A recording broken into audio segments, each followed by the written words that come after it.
ورحمة الله وبركاته. حبايبنا أبطالنا مقاتلين أولى ثانوي، ازيكم يا أبطال؟ عاملين إيه؟ يا رب دايما تكونوا بخير وصحة وعافية وسلام. طبعا صديقي بعد ما شاف الفيديو بتاع تانية ثانوي قعد يصيح ومفيش أولى ثانوي مفيش أولى ثانوي. ما نقدرش نتأخر حبيب قلبي، أولى ثانوي إن شاء الله معانا، بس على حسب الدعم اللي هتلاقيه على الفيديو دوت. مش حوار طالع عشان ريتش ولا عشان كده، ولكن الموضوع ما فيه عارف امتحانات زي ما عليه، وعشان كده ننتظر منكم كل الدعم على هذا الفيديو يا اخواتي. لايك الفيديو، اشتراك في القناه، شير لكل اصحابك وعرفهم ميدو لديكم لا خوف عليكم. طبعا بعد ربنا مش بنقول حاجه قبل توفيق ربنا. تعمل ايه حماده في الفقه والجبر وحساب المثلثات؟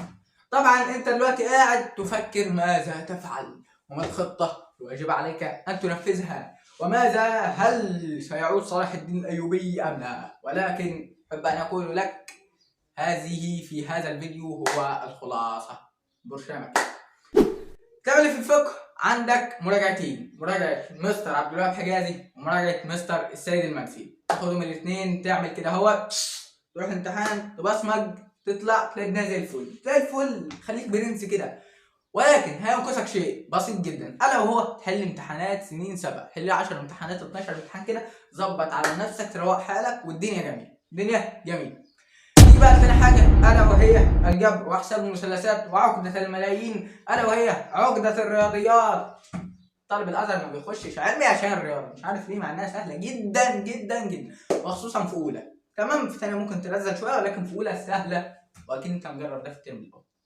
تعمل إيه في الرياضة؟ لو أنت طالب ضايع أو أنت طالب نص نص أو أنت طالب توب التوب، أقول لك بخلاصة وبعجالة سريعة. عندك رقم واحد مستر محمود ابو زيد، هو ما نزلش بتاعي، نزل السنه اللي فاتت.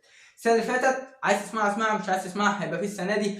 ولو عايز مراجعات جزئيه عندك مستر محمود رجب لام الدنيا كلها ومنظم الافكار وزي الفل. ولكن سينقصك برضه تحل امتحان سنين سبعه. فيديو مستر محمود ابو زيد هتلاقي في حل امتحان سنين سبعه، ولكن لازم انت تحل بايدك، والرياضه لازم تطبق بايدك. أحب أنوه وأنبه عن 3 حاجات. رقم 1 الصلاة، رقم 2 تبعد عن كل ذنوبك، ده طبعا مش في ليالي الامتحان بس، في طوال حياتك. رقم 3 برك بأبوك وأمك. رقم 4 أن تتيقن أن ربنا سبحانه وتعالى هو الذي يتحكم في هذا كله، وأن أمرك معلق بيده، فترجع إليه وتطلب منه أن يرزقك الثبات في هذه الأيام وتعدي الرحلة ديت. ونلقاكم في تانية ثانوي إن شاء الله، من أول يوم في الترم إلى آخر يوم في الترم. معكم في ثالثة يكون شيء معصب جدا، ولكن صديقي ننتظر منكم كل الدعم. لايك الفيديو، اشتراك في القناة، شير لكل أصحابك، وفعل هاشتاج ميدو لديكم لا خوف عليكم. بس كده، صلى على النبي.